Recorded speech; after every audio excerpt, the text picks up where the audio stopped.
जोहार दोस्तों। 9 अगस्त विश्व आदिवासी दिवस के स्पेशल सीरीज में आपका स्वागत है। तो इस सीरीज में हम आदिवासी भाषा, संस्कृति, रहन सहन, उनकी परंपराओं को आसान भाषा में समझेंगे। तो अगर आप इस सीरीज को मिस नहीं करना चाहते हैं तो मेरे चैनल को सब्सक्राइब जरूर करें। तो चलिए जानते हैं विश्व आदिवासी दिवस क्यों मनाया जाता है। क्या आपने कभी सोचा है कि आखिर हम लोग 9 अगस्त को ही विश्व आदिवासी दिवस क्यों मनाते हैं? आखिर इस दिन की शुरुआत कैसे हुई? क्या यह सिर्फ एक त्योहार है या इसके पीछे एक बहुत बड़ी कहानी छिपी हुई है? तो चलिए फिर बिना देर के हुए शुरू करते हैं। दोस्तों, हर साल 9 अगस्त को ही विश्व आदिवासी दिवस मनाया जाता है और इसे अंग्रेजी में international day of world indigenous people भी कहा जाता है।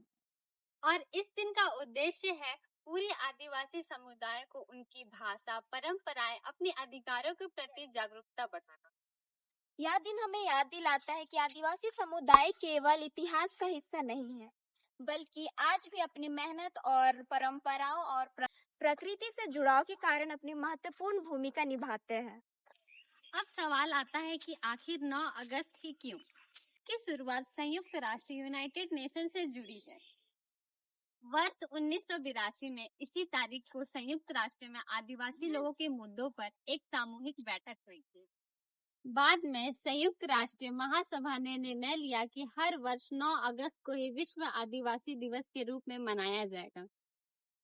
भारत में इसका क्या महत्व है? चलिए अब इसके बारे में हम लोग जानते हैं। देश के अलग अलग राज्यों में अलग अलग जनजातियां रहती है। उनकी अपनी गीत, नृत्य, संगीत, परंपरा और अपना जीने का तरीका होता है। अगर हम झारखंड की बात करें तो झारखंड में उरांव, हो, संथाल और कई अन्य जनजातियां हैं।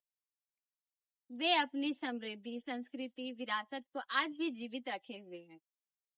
इनकी पहचान ना तो केवल उनके सांस्कृतिक कपड़ों, नृत्य और गीत से होती है, बल्कि उनकी पहचान प्रकृति के प्रति लगाव, सम्मान और मेहनत से भी होती।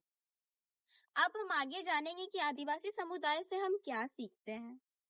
लेकिन आदिवासी समाज हमें आज भी कई महत्वपूर्ण बातें सिखाती है। पहली बात, प्रकृति का सम्मान। दूसरी बात, समुदाय के साथ मिलकर जीवन जीना। तीसरी बात, अपनी भाषा और संस्कृति को बचा के रखना।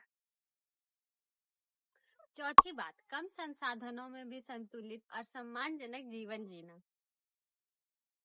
क्या आदिवासी समाज सिर्फ जंगलों तक सीमित है?